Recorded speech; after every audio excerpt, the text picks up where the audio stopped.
Magandang araw mga kaibigan. Bigyan natin ng reaction, opinion itong article published sa Abante tungkol ito sa plano ni House Prosecutor Congresswoman Isabel Maria Zamora na magsampa ng petition sa Korte Suprema tungkol sa impeachment ni VP Sara. Basahin ko. Nais ni House Prosecutor at San Juan Representative Zamora na iparesolba na sa Supreme Court ang issue kung ilang boto ang kailangan para makonvict si Vice President Sara Duterte, lalo na 21 na lamang ang senator judge ngayon. Ito ang pahayag ng kongresista. Ito, personal view ko lang. I agree na dapat maiakyat ito sa Supreme Court dahil sa pagpapahayag ni Presiding Officer Escudero na 16 ang threshold natin ngayon. Ang kailangan na boto at sinabi rin niya na kung sino man ang pwedeng, ang gustong mag-question nito, they have the legal means to do that. Kaya, I think it is right to be brought up to the Supreme Court. Yan ang kanyang payag. Subalit, hindi aniya kailangan ang prosecution team ang mag-akyat nito sa Korte Suprema, kundi pwedeng gawin ito ng kahit sinong individual o grupo.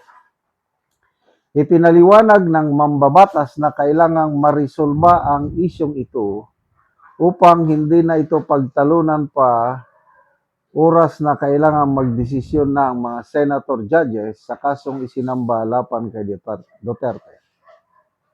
Itinuturing ng mambabatas na ang threshold issue na ito ay isang national public interest na dapat marisolba ng Korte Suprema, lalo na hindi binanggit sa saligang batas ang 16 votes, kundi 2/3 lamang para makonvict ang ini-impeach na opisyal.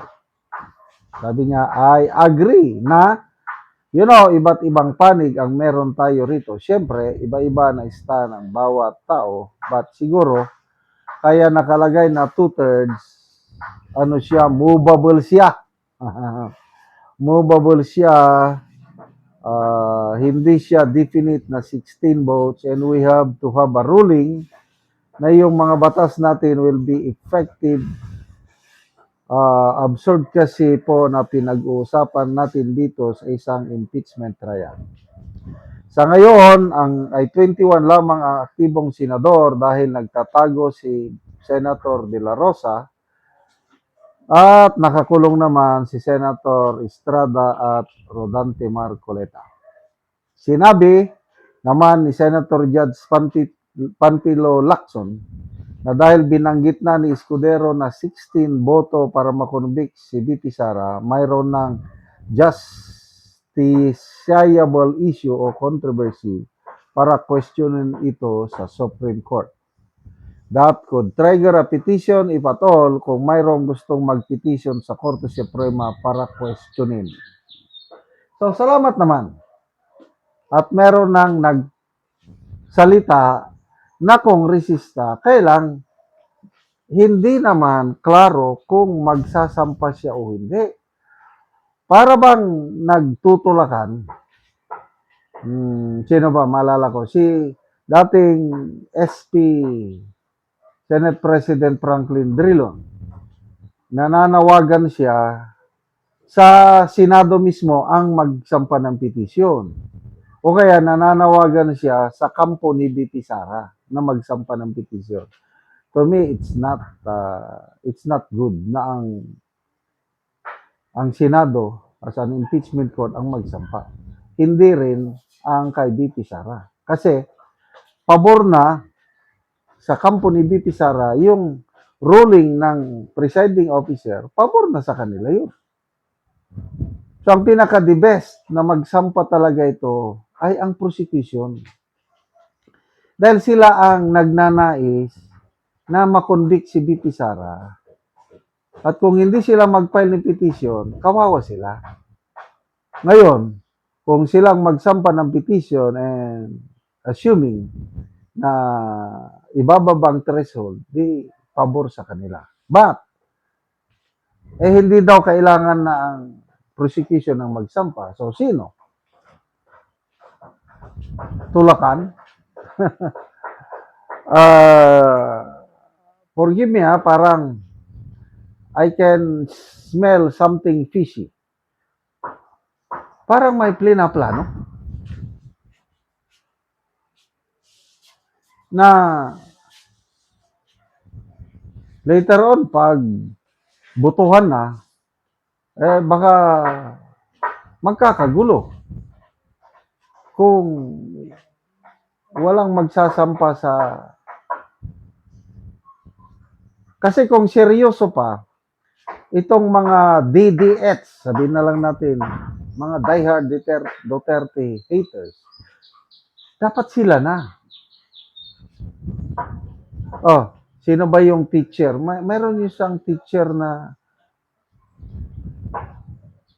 high school teacher lang siya. Sampa siya ng petisyon sa Korte Suprema. O nasaan na yung mga ganun? Ito, habang maaga pa, magsampa na sana. Akala ko itong si Congresswoman Zamora magsasampa, hindi. Opinion niya lang yun. Na kailangang ma-resolve ito sa Korte Suprema. Kailang wala siyang definitive purpose na siya ang magsasampa. Naghihintay siya ng iba. Oh. Kasi na, mga dilawan, mga loyalist, sige na, sampa na kayo para magkaalaman na. Salamat mga kaibigan sa inyong pagsubaybay sa channel nito. Nakakatulong kayo ng malaki sa tribong Talandig ng Bukidnon dahil ang sweldo natin sa channel nito is pantulong po sa tribo. Namimigay tayo ng libreng yero at pako para makapagpatayo sila ng mas maayos na tirahan. Panoorin niyo ang video na ito.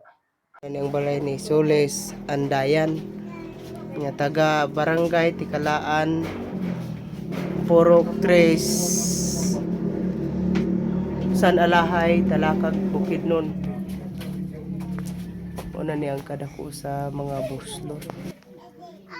Og muna ni ang gihatag nga ayero nga napulo ka digis. Og muna ni ang mga ayero nga yang atop nga gipanghulog na kay pulihan na og atop nga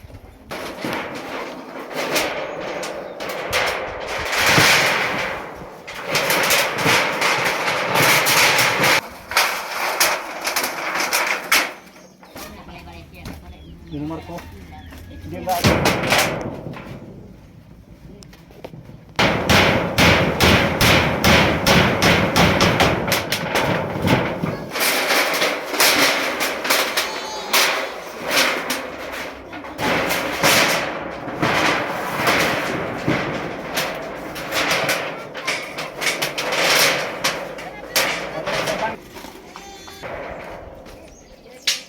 ug karon humanagyod sa pag-atop ang ginatabang nga yero so makita gyud nato nga natupan na gyud ang iyang balay. Salamat sa Ginoo kining akong balay na atupang nagyud sa 20 ka tuig. Dakong pasalamat sa mga vlogger na nagtabang sila sa amo. So kanang imong mga atop di anting nga uban gipangpalid na. Palit na gyud sa hangin tungod sa wala na ipalit og lansang. So unsa ra dayanti ang inyong trabaho? Kuan magmaisan lang sila rasad kagantang mga ido kagantang. Mag-uuma. Mag-uuma. So magmuso lang usahay. Magmuso usahay kay dili makakuwag do kasal mong bugas mo ora. Kay ang mga bata taga anong tagdi 5 So naa pa kay pila ka buki mong anak ante? Kuan. Upat na akong mga bata nga wala pa gid makatabang sa mga kasi may eskwela pa sila. Unsa na yung mga grade ante? Grade 4 o grade 5 o preschool o daycare. So gana di ay. So inyong kwarta ante taman ra gid sa kaon. Tamang ra gyud. Sa mga di ta makasudan, mag-inanto sa mga itaratag mga lagot nun para gayud maka kaon ra mga bata. So salamat kayo ante. Salamat sa mga nagtabang sa mua.